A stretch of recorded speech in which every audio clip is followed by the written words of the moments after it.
Hello student, today we will start our series chapter 2, Institutional Representation of Democracy. Students, in last chapter we have read about democracy. What type of democracy we have in India? Indirect democracy. You know very well. Now, do you know what are elections? Elections in India take place every 5 years by universal adult franchise. इसके बारे में भी आपने last chapter में पढ़ा था. Election क्या होते हैं.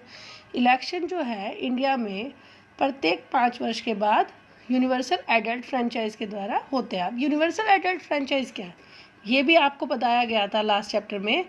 Universal adult franchise give rights to vote all citizens of India.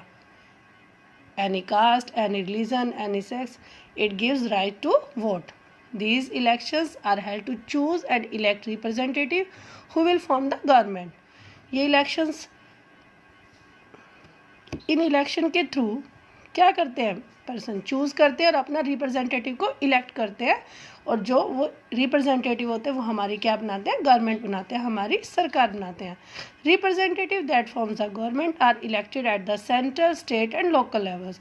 जो ये रिप्रेजेंटेटिव इलेक्ट किए जाते हैं, हमारी जो गवर्नमेंट बनाते हैं, ये 3 लेवल पर इलेक्ट किए जाते हैं. Means central level, state level and local level पर. मीन्स इलेक्शन के 3 टाइप्स होते हैं. सेंट्रल लेवल पर इलेक्शन होते हैं, स्टेट लेवल पर and local level also. Now we will read levels of elections. Let's see. First, general election. At the central level, members of parliament means MPs जिसको हम कहते हैं are elected directly by the people through a general election. ये central level के election होते हैं. general election MPs elect किए जाते हैं. member of parliament जिसे कहा जाता है, जो पार्टी, जिस पार्टी को मेजोरिटी मिलती है, votes become the ruling party. जिस पार्टी की ज़्यादा मेजोरिटी होती है, मीन्स जिसको ज़्यादा वोट मिलते हैं, वो कौन सी पार्टी बनती है, ruling party. And ruling party क्या करेगी, गवर्नमेंट बनाएगी. And its leader become the prime minister, और इसके लीडर क्या बनते हैं, prime minister. To secure majority in the parliament, a party needs to win over half the seats in the parliament. अपने आप को सुरक्षित करने के लिए जो मेजोरिटी पार्टी होती है उसको हाफ सीट से ज़्यादा उसे इलेक्ट किए जाते हैं, उसी को मेजोरिटी मिलेगी. All the other MPs form a opposition party. जो दूसरे एमपीज होंगे वो कौन सी पार्टी के होंगे, opposition party. Our country is divided into parliamentary constituencies. जो हमारा देश है वो किस में, पार्लियामेंट्री कॉन्स्टिट्यूंसीज में डिवाइडेड है. अब कॉन्स्टिट्यूंसीज होता क्या है, जो निर्वाचन क्षेत्र होता है वो होता क्या है. A constituencies is the area from which a representative fights the election. अब constituencies जो होता है, निर्वाचन क्षेत्र होता है, वो एरिया होता है जहाँ से रिप्रेजेंटेटिव अपना इलेक्शन के लिए खड़े होते हैं, अपने चुनाव के लिए लड़ते हैं और जीतते हैं. People elect one representative from each constituencies who then become the an MP. लोग क्या करते हैं, अपने रिप्रेजेंटेटिव को इलेक्ट करते हैं अपने निर्वाचन क्षेत्र से, और वो क्या बनता है, वहाँ का एमपी बनता है. जो नंबर होते हैं पार्लियामेंट्री कॉन्स्टिट्यूंसीज के, वो किसके ऊपर डिपेंड होते हैं, उस स्टेट की पॉपुलेशन के ऊपर. The number of parliamentary constituencies in a state depends upon the size and population of the state. उस स्टेट की जनसंख्या के ऊपर डिपेंड होता है. Student, do you know how many seats of MP in Haryana? Yes, I am telling you, keep it in mind, 10 seats. There are currently 543 constituencies. Lok Sabha की सीटें कितनी हैं, 543. Maximum size of the Lok Sabha is 552 members made up of 530 members representative people of the states. 530 हैं वो तो state के लोग की सीट होगी, स्टेट्स की सीट है. And 20 from the union territories and 2 are nominated by the president. Next one is assembly election. At the state level, assembly elections are held. State level पर assembly elections held किए जाते हैं. ये भी प्रत्येक 5 वर्ष के अंतराल पर होते हैं. Here, members of legislative assembly are elected. यहाँ पर लेजिस्लेटिव असेंबली के मेंबर इलेक्ट किए जाते हैं, मीन्स विधानसभा के सदस्यों को इलेक्ट किया जाता है. जैसे जनरल इलेक्शन में एमपीज इलेक्ट किए जाते थे, यहाँ पर उन्हें एमपीज कहा जाता था, बट यहाँ पर स्टेट लेवल पे जो होते हैं इन्हें एमएलएज कहा जाता है.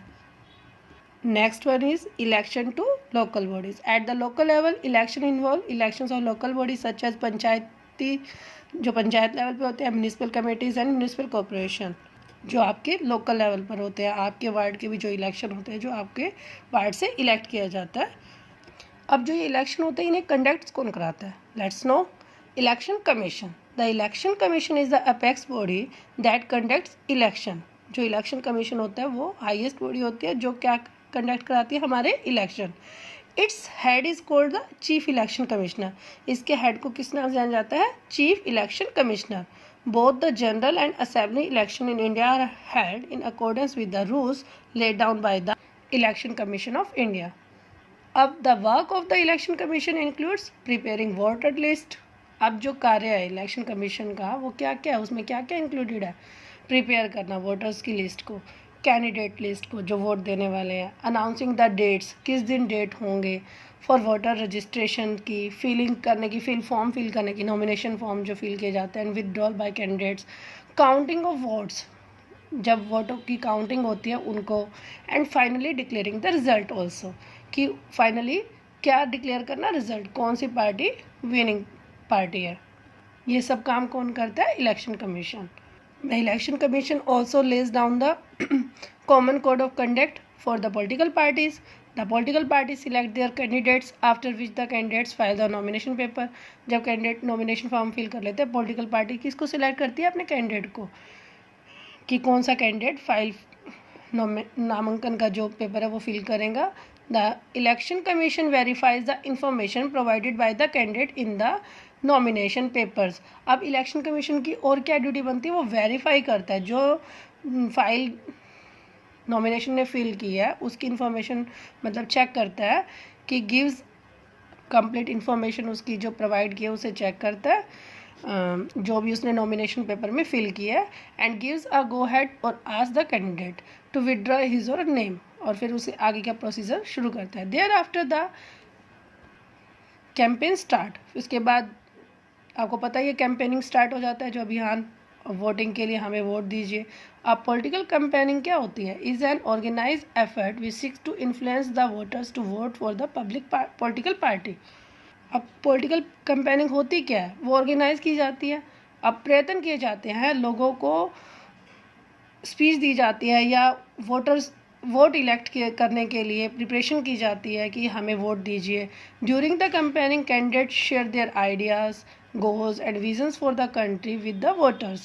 These promises and ideas form the manifesto. उनके घोषणा पत्र बनते हैं ये, जो भी वो promises करते हैं कि हम आपके यहाँ ये लेकर आएंगे, लाइट की पूरी सुविधाएं देंगे, या आपको जॉब प्रोवाइड की जाएगी, या शेड्यूल कास्ट के लिए ये होगा, जो भी वो promises करते हैं उनके आइडियाज़ जो होते हैं, उनका जो मोटो होता है वो किस में होता है? मैनिफेस्टो, उनका घोषणा पत्र। An election manifesto is a written statement issued by a political party that lists the party's policies and programs for the country. These are later the winning candidate's political agenda. बाद में क्या होता है? जो winning candidate होता है इसका political agenda, जिसे के नाम से जाना जाता है। Political agenda क्या होता है? Is a set of policies laid out by a government. Political agenda जो नीति जो सेट की जाती है, जो गवर्नमेंट के द्वारा लागू की जाती है, दिस इज पॉलिटिकल एजेंडा। राजनीतिक जो अभियान हो गया उनकी द्वारा की जाती है। Thank you. In next video we will discuss about the types of party system.